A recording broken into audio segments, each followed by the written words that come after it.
Hello and welcome to Wolfman Gaming. This is my Sekiro Shadows Die Twice complete walkthrough.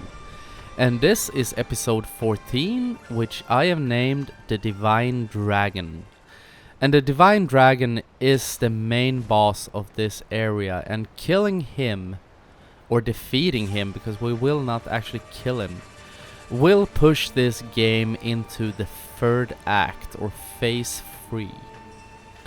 So some things will change once again in Ashina Castle when you go into phase 3, and Anayama the Peddler will no longer be available as a vendor when this game moves into its third act.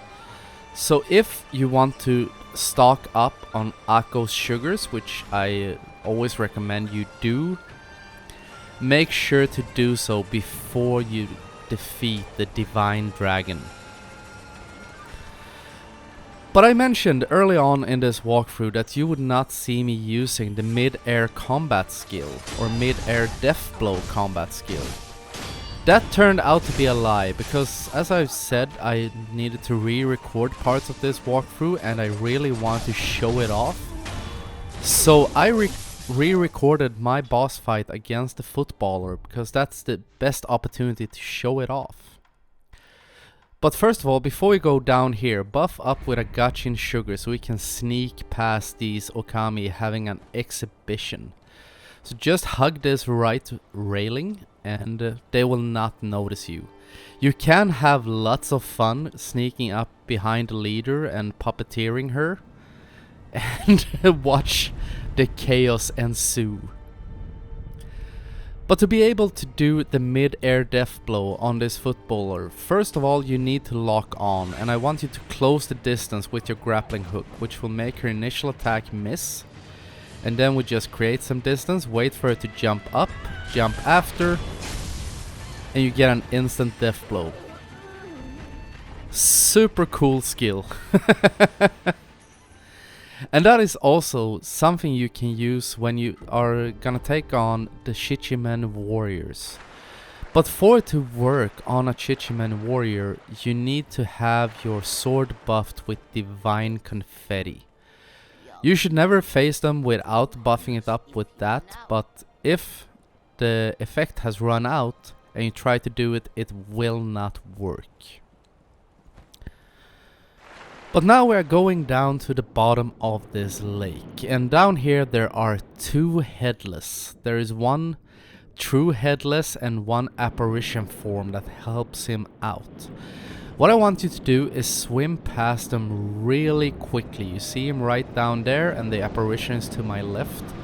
Just ignore them, because our goal is this treasure chest where we will pick up another prayer bead. And also, while you're in the neighborhood, take these two treasure carp scales. Because we are gonna use them.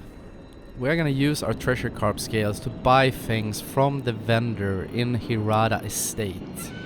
The pot noble Harunaga. There is also a pot noble here in Fountainhead Palace that I will not be showing off in this walkthrough, because they work like this. When you can buy from both of them, but when you have been to the Fountainhead Palace and you have spent a total of 7 carp scales and you talk to them, they can give you the truly precious bait, which we will use to poison the giant carp. Doesn't matter which pot noble's bait you use. I prefer Harunaga because I think he's easier to get to, and I just like him more than Korimori, the one here in Fountainhead Palace.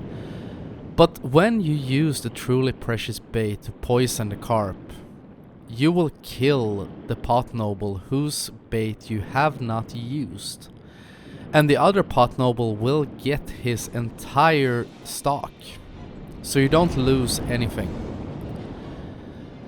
And this is section where we need to get past the carp, and I am shit at this. And as you can see, this giant fish stick is super dangerous. What you're trying to do is sneak past him through those little houses. And when he's got his tail fin turned towards you, you want to get past him as fast as possible. And as soon as you get into this house, you're safe. That's the only interaction you need to have with the giant carp, except for when we kill him later on in this episode. And I must say, after that very failed, what should we call it, stealth section, it felt very gratifying killing him. I was so pleased with myself. And you may be too, because he can be a bitch getting past. But if he attacks you, immediately heal up. And now we have gotten into a little house that is packed with this version of the Mist Nobles. They are not as dangerous as the flute guys. They may try to swing at you, but as long as you're quick, they will not stand a chance. And in this house we will also get the final gourd seed in this little chest over here. So that is our 10th gourd seed, so we can upgrade our healing gourd to its max. And before you move on, make sure to open this door, because there is a little old lady. We ran into her the first time in the previous episode, and we ran into her a second time in this episode, and she wants you to open up that door so she can get in there, and you will see later on why. Because her dad went missing and she blames the Mist Nobles, and she has a score to settle with them. But before we venture further up, we are gonna go down and kill the giant carp. Be careful when you jump out here, because grappling onto that tree can be a little bit finicky, and straight down from my position at the bottom of this place there is a Chichiman warrior. You can probably hear him a little bit, because on my first try, for some reason I didn't get the grappling icon, so I just jumped straight down and landed in front of him, and if I recall correctly, I actually died from pure fall damage. But never mind. It's not in the walkthrough, so therefore it didn't happen. What we want to do is go down here to the feeding grounds and activate the Sculptors Idol, because it's time to take down that giant carp. And we have picked up precious bait throughout this game. You need a total of 2 of these. And we go over and talk to the feeding master, and he talks about the master, which is the giant carp, and we ring the bell to lure him to us. And we are gonna use 1 precious bait. These are normal precious baits that we have picked up throughout the game. And after you've fed him once, leave and go to the fishing or feeding master once again, and he will give you a carp scale, because he is very happy that the master enjoys his food. Then we go back, we ring the bell once again, and we feed him a second time. Doing this will allow you to get free treasure carp scales from this feeding master. Do not feed the carp a 3rd time, because then he will just get mad at you and say, no, the master cannot be allowed to get fat or some stuff like that.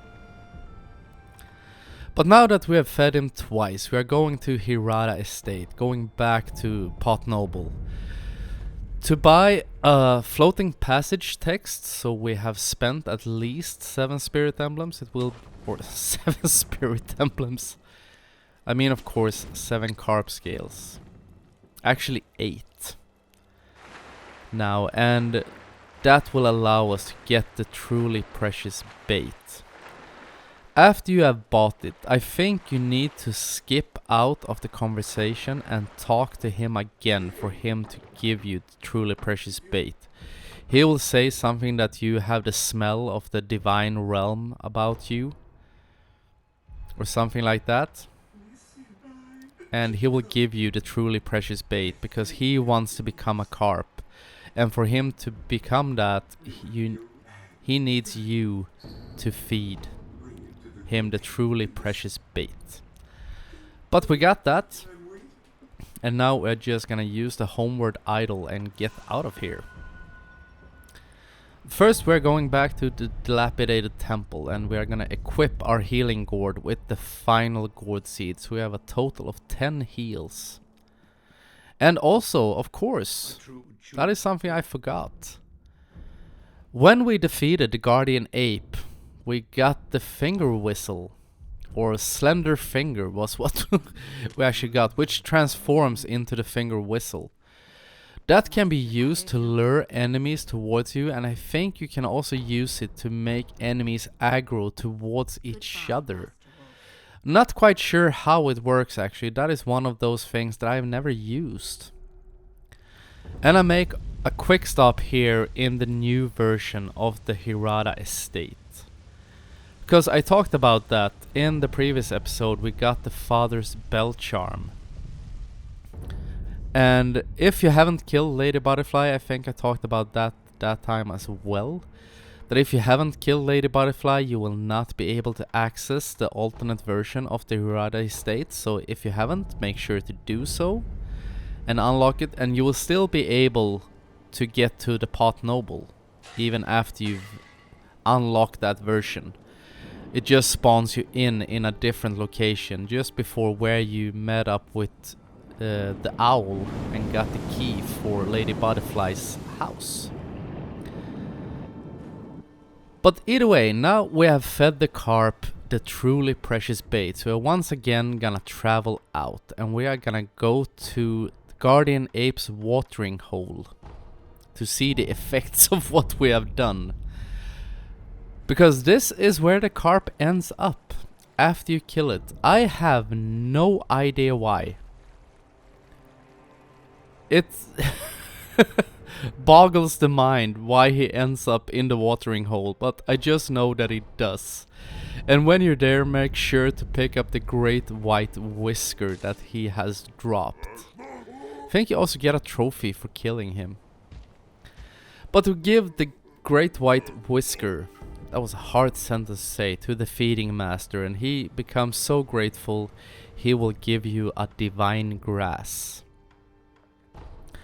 But now that that is said and done, we can go back up to the palace grounds and go up to kill, or not kill, we are not gonna kill him. He is an ancient being and too powerful for us to kill. And here we have the little old lady that is completing a massacre inside the house. But we need his tears so we can end the dragon's heritage. So we are gonna have to defeat him in combat, but we are not gonna kill him.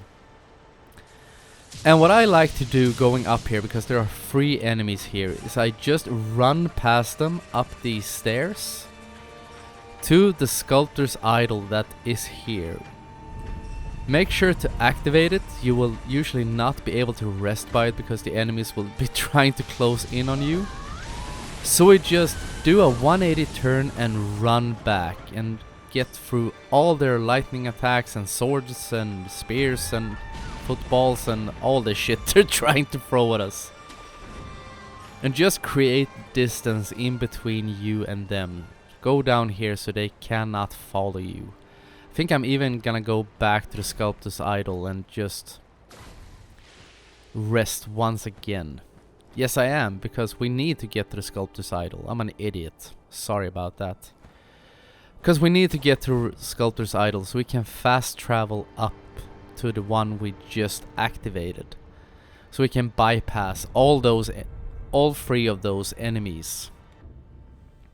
Much like we did in a previous episode when we fast traveled from the antechamber to the dojo in Ashina Castle. So we could go up and kill Genichiro.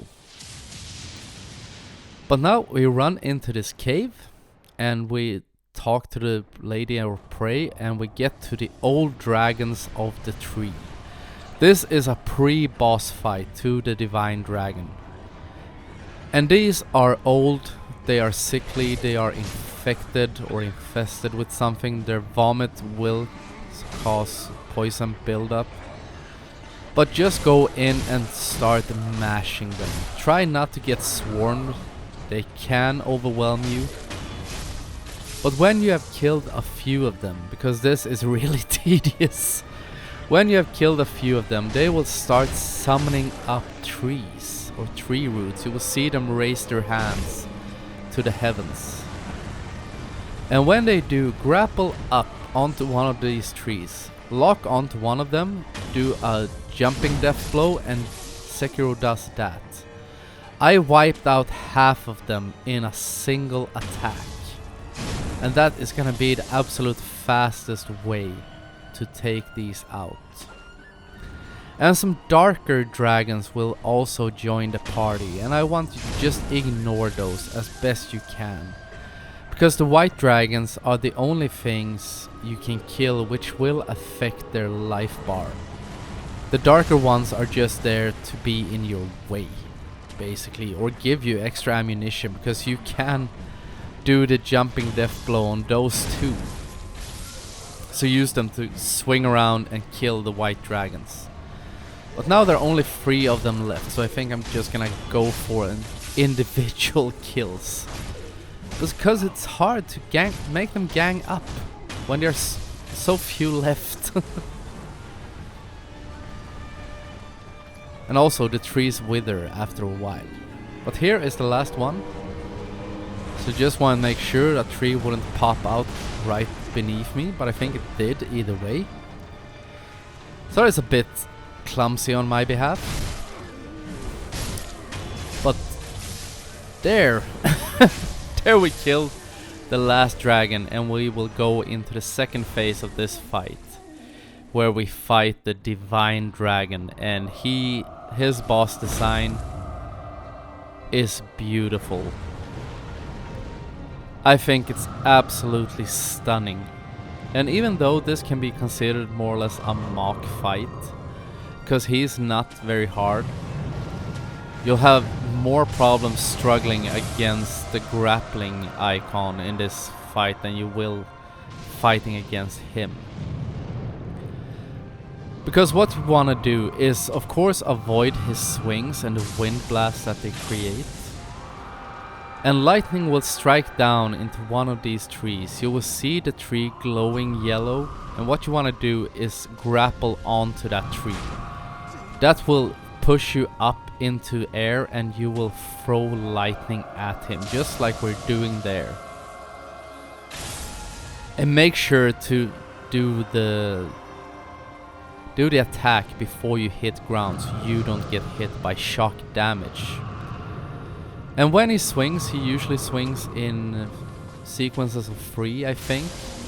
He can mix it up and do horizontal swipes, so you have to jump over it.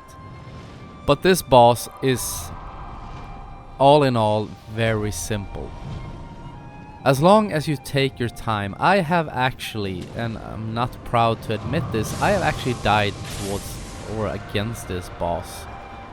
Just because I got way too greedy. I tried to grapple up and I wasn't paying attention to his swing sequences.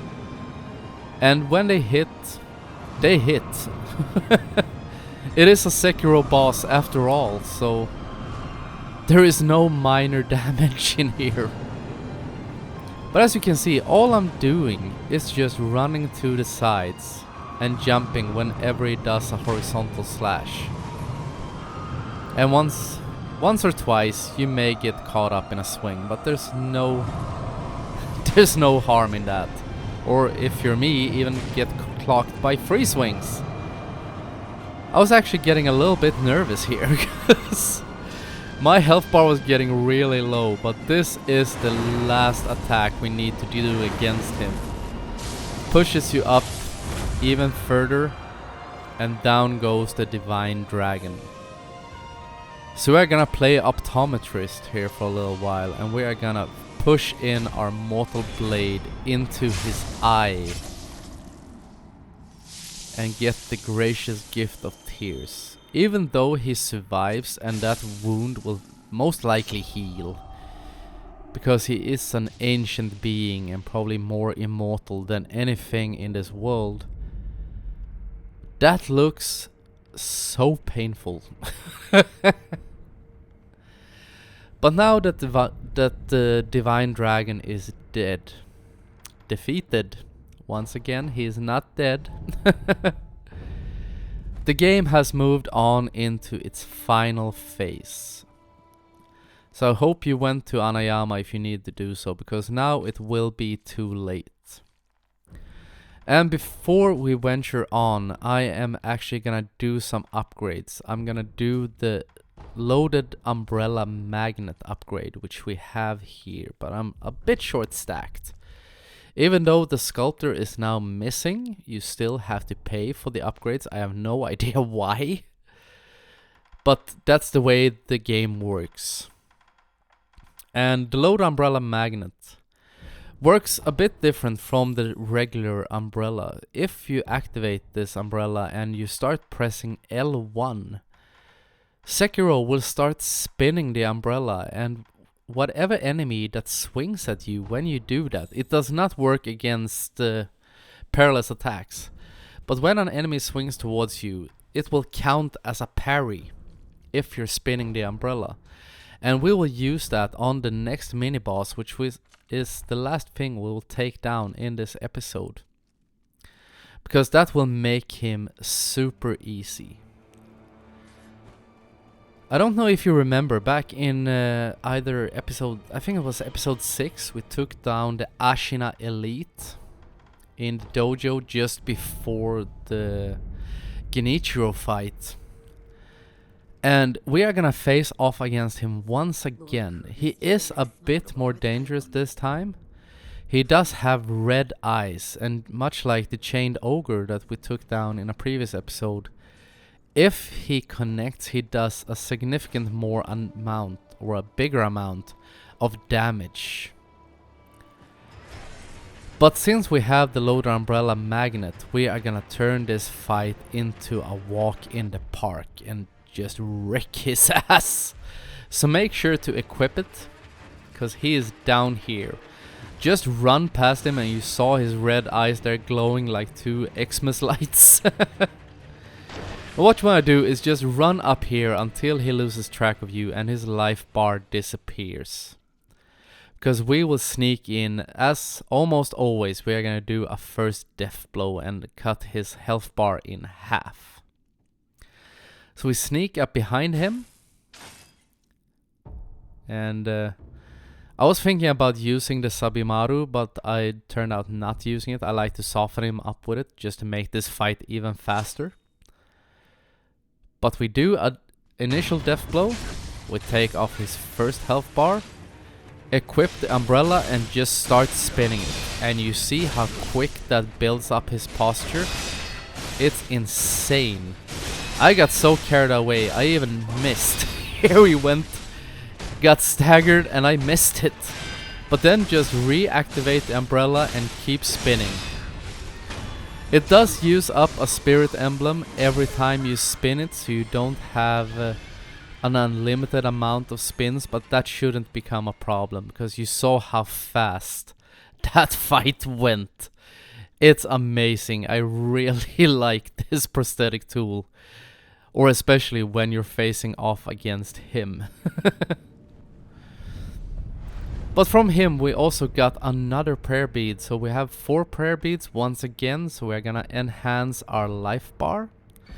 And make our 9th prayer necklace. Which means that we have collected a total of 36 prayer beads. There are only 4 left to go, and we will get them throughout the last episodes of this walkthrough. But I want to thank you very much for watching, and I will see you again in my next video.